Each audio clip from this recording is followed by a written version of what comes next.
And 3. Hey, what's up guys? How y'all doing today? Thank you y'all for tuning in for another training session with Fitness is Limitless. Today we're going to go ahead and break down another basic movement that we should be doing on a daily basis. I'm going to go ahead and break down today for you guys the squat. So squatting, everybody squats. I mean, you squat to go to the toilet, get in your car. A lot of reasons why you squat, and how you should squat is important. Why? For mechanical efficiency purposes. Alright, so basically today I'm going to go ahead and break down on how to do the squat.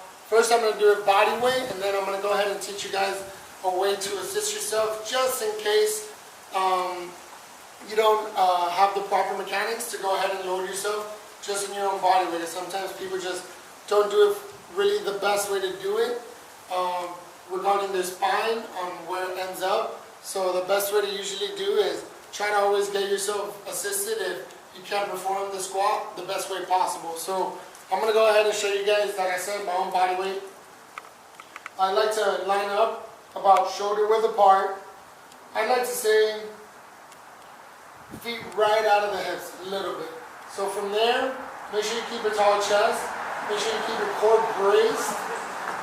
When you go ahead and bend the knees and unlock your hips, the biggest thing about this is making sure you just don't throw your knees forward. A lot of the times, people just throw their knees forward and make it a very quad dominant movement, which is not that to say it's fully incorrect or incorrect, but there's just a different way to squatting as well, other than just that way. So instead of just throwing your knees forward like usually a lot of people do, I like to unlock my knees, but throw my hips back first and make sure I use my hips to control my movement, then instead of just throwing my knees forward and then ending up like this. Not to say yet again that it's wrong, but there's a different way to do both squats.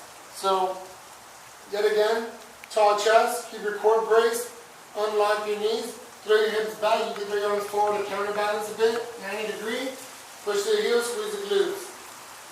Alright, yet again, unlock the knees, lower your hips, throw your hands counterbalance, keep your core tight, push your heels, squeeze the glutes.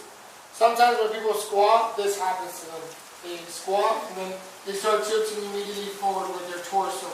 That shows a little bit of your glutes and your hamstrings not doing everything they should to keep your spine as straight as possible, as vertical as possible throughout the movement, to make sure it doesn't affect your spine more than it already could, depending on the load placed and how you place it on the body. So those are two key important things to remember when it comes to squatting. If you can't do it body weight, because yet again, the way I just showed you, you're tilting your torso forward instead of actually using your hips, you can go ahead and assist yourself with a TRX or a Swiss ball. One of my favorite ways to do it is with a Swiss ball. Why? Because sometimes some gyms have it. Make sure they're inflated. A lot of the times people have disinflated balls, and it just ruins the efficiency of a movement. The way you want to go ahead and perform this, assisted with a Swiss ball, is you want to go ahead and put it behind your back.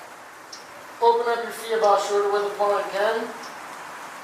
You're going to go ahead and keep a tall chest, core braced, hands out, unlock your knees. Make sure you keep your hips coming down. Make sure you keep it 90 degrees. This is a good way to keep the movement more dominant onto your hamstrings where it should be. From here, push the heels, squeeze the glutes. Yet again, keep a tall chest, core tight, unlock the knees. Come down on the heels, boom, push, extend. Make sure you always hip thrust and fully extend. A lot of the times people leave their glutes behind, lacking glute activation through the squat, which is very extremely important when you're performing that movement as well. I hope this helps, guys, and I'll see you guys on the next training session with Fitness is Limitless. Have a great one. Peace.